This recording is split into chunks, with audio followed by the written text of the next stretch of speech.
Microprocessors are the brains of computers. Microprocessors simply execute the instructions written in memory. For example, this is taking this number and this number, it is performing addition on those two and storing the result here. You can see I can only change the number in the red square, and microprocessor is updating the sum and writing at this location. Now let us see how a microprocessor works. This is a simplified version of the microprocessor. The microprocessor consists of ALU, which stands for Arithmetic Logic Unit, which performs the math operations. It has some registers which holds small data temporarily, and the control unit generates controlling action signals. This is the memory, which includes the data, and it also has the program written as a series of instructions. The instruction pointer points at the memory location from which we have to fetch the instruction. It is similar to pointing under the sentence which you are reading. Like it is now pointing at 0. That means we are going to read from address 0 or line 0. Now at location 0, it says load from location 23 into A. So let's go ahead and load the number from 23 into A register, overwriting the previous data. Now we update the instruction pointer. Now at location 1, it says load from 24 into X. Now we go to address 24, load this number into X register, overwriting the previous data as mentioned in the instruction. Now let's go ahead and update the instruction pointer. Now at the line 2, it says A is now A plus X. Now this A and X can be given to ALU. ALU can perform the addition as told by the control unit, and the result can be stored in A register as mentioned in here. Now the sum is ready. Let's update the instruction as well, instruction pointer. Now at location 3, it says store A at 25. So this A goes to location 25, overwriting the previous data. Now at this instruction is finished, we can update the instruction pointer. Now at line 4, it says go back to line 0. That means instruction pointer will be updated to 0. The data transfer between microprocessor and memory can be done through buses.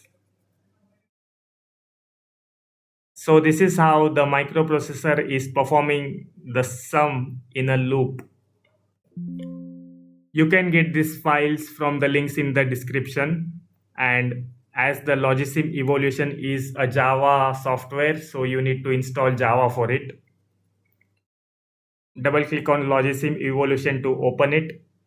Once it is opened, you can just click on file, open. You can just click on the required circuit file,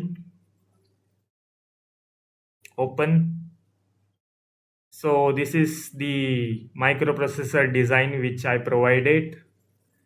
If anything is wrong with the simulation, you can just disable the simulation, reset the simulation, and enable the simulation again. You can scroll and see this is the microprocessor. To load the program, you just go to memory. Make sure this memory trigger is rising edge. Then right click on memory, load image. You can double click on this program file.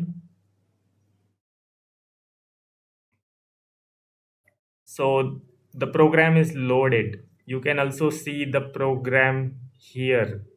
What it means is written in this text file. This is the machine language for this microprocessor. You can see 702356 is the program written in its machine language. 702356BD, 702356BD, and so on. So currently microprocessor is in reset state. To bring it in active state, just pull this reset pin to logic 1. Then it needs one clock cycle to start. You can give tick once here, so this clock will be changing its state. You can flip it again by clicking it here, or you can also press Control T.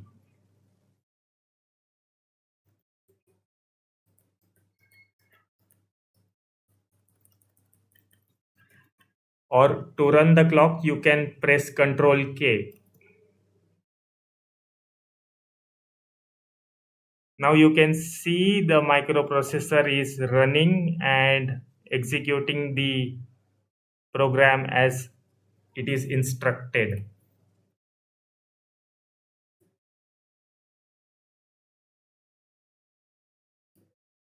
We can go through any part of the microprocessor using the poke tool.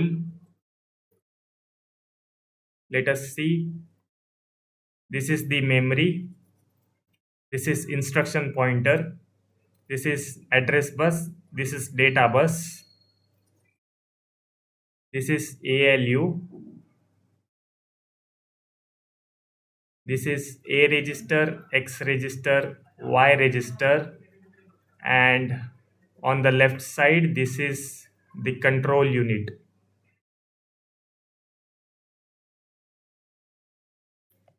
Let us go through the various layers of ALU. Make sure you are using poke tool. Just double click on this magnifying glass. This is the ALU with its decoder.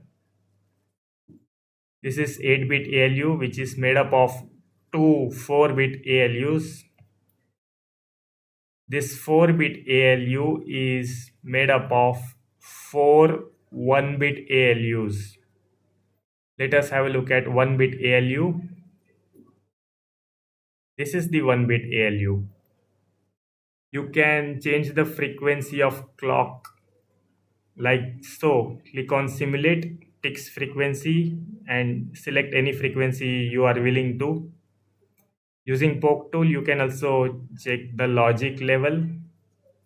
And these are the transistors which turn on and off, and that's how the logic is made. Thanks for watching.